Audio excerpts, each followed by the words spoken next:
If you were a gamer during the late 80s and early 90s, you may remember a magazine called Nintendo Power. It contained game walkthroughs, previews, reviews, tips and tricks, and a whole bunch of other stuff all about Nintendo products. It was a marketing tool, but it was really well done, especially some of the cover designs and artwork. You have to remember, this was before the internet became a common household utility, so any information you wanted about video games usually came from these magazines. Well, Nintendo had Nintendo Power, but you might be surprised to learn that their rival, Sega, had their own magazine as well. It was called Sega Visions. Although not as popular as Nintendo Power, it was a magazine that Sega fans could call their own. However, it didn't last long. Only 25 issues were made between June of 1990 and September of 1995. Sega Visions was the brainchild of former marketing director Al Nilsson, who was looking for a way to communicate with Sega fans after the release of the Genesis console in 1989. We needed a way to go and be able to communicate to our owners, but also more specifically to communicate with our Sega Master System owners who were just coming into the fold, because we at Sega really had no relationship with them before, because Tonka was responsible for all sales and marketing.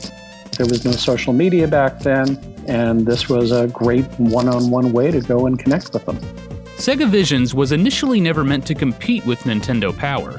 Sega was still relatively new to the video game market, and a paid magazine subscription was not something Sega customers were interested in.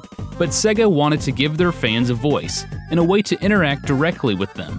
Focus groups at the time noted that Sega owners tended to be much more vocal than Nintendo owners, as they had to defend their underdog system on the playground. For these reasons, Sega of America decided to make a subscription completely free. Anyone who sent in a warranty card on a console or chose to subscribe would get 4 issues per year, free of charge. Or was it 6 issues per year? It's hard to say. Sometimes the magazine was published bi-monthly. Other times it was published quarterly. Many gamers who subscribed to the magazine complained that it seemed almost random when they would get a copy in the mail.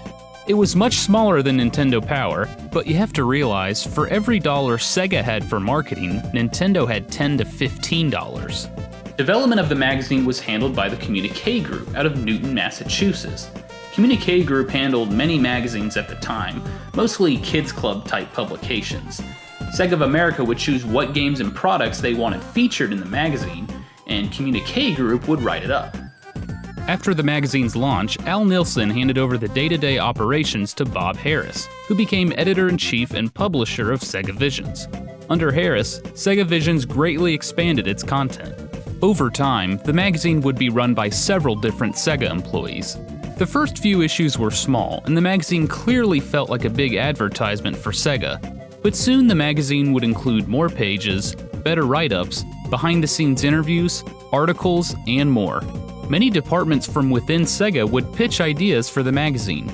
Eventually, development went from Communique Group to Infotainment World, the same company that put out GamePro magazine. With issues becoming bigger and bigger, Sega made the decision to publish bi-monthly and charge $21 for a yearly subscription. However, in 1995, with the launch of the Sega Saturn coming, Sega needed to prioritize marketing for their new system and decided to end the magazine. It was offered to GamePro, but they declined to focus solely on their publication, thus ending the short life of Sega Visions. Well, now that we've gone over the history of the magazine, let's take a look at what's inside.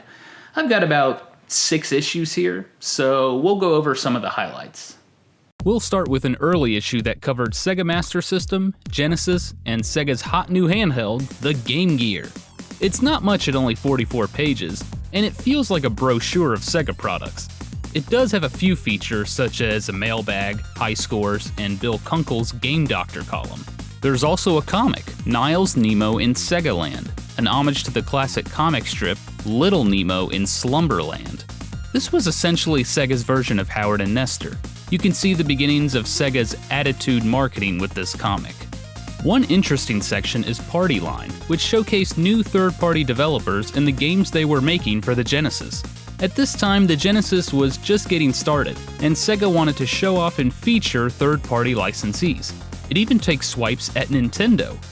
Taito, a longtime Nintendo game designer that's now playing on the Sega team, is putting the finishing touches on 3 hot Genesis games. But like I said earlier, as the magazine went on, the content got better.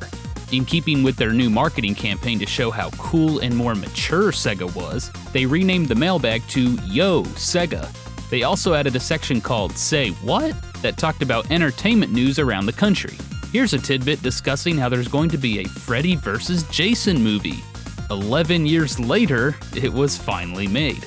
This is also when the magazine started adding content similar to Nintendo Power. Nintendo Power was known for their great walkthroughs in each issue, which provided maps and secrets on each level. Sega Visions started including them as well.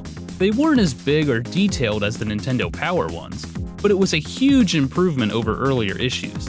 Sega Visions also started to include game counselor profiles, just like Nintendo Power.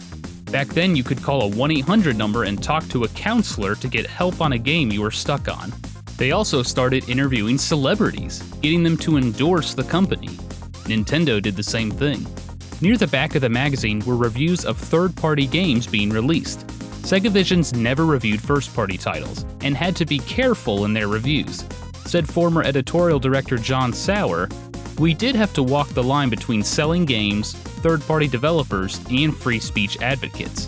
Third-party games took more heat, but we never took the tactic to blast a bad game like the free market publications could." One thing Visions pushed constantly was hardware. It felt like every issue there was at least one write-up on a new accessory or console. This cover spoils the amazing new Sega 32X, while a page in this issue talks about the Sega Activator. In some issues, readers were asked to submit pictures of the craziest locations to play a Game Gear.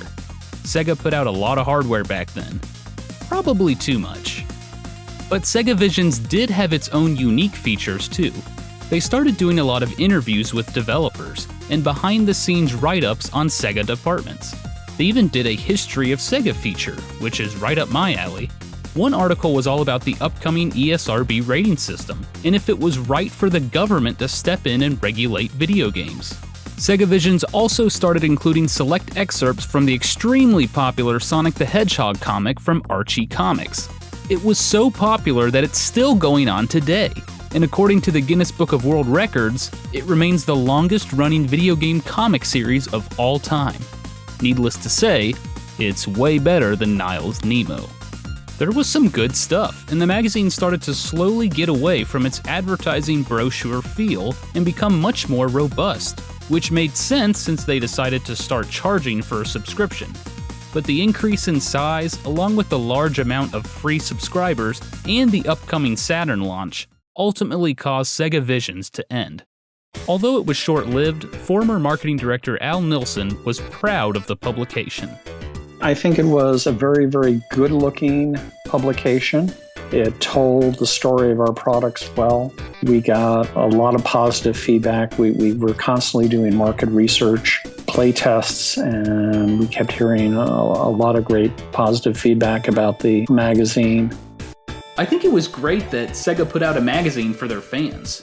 While both Nintendo Power and Sega Visions were ways to push products, Nintendo Power did do a much better job of not making it so obvious, and had much more content in each issue. Other magazines covered Sega as well, if not better than Sega Visions. Sega worked closely with magazines such as Computer and Video Games, Electronic Gaming Monthly, and GamePro to give them exclusive coverage of their titles. Overall, Sega Visions is a cool little piece of history in the huge rivalry between Sega and Nintendo in the early 90s. If you want to check out the magazine for yourself, the Internet Archive has every single issue uploaded and available for viewing, free of charge. That's all for this episode of Game Historian. Thanks for watching.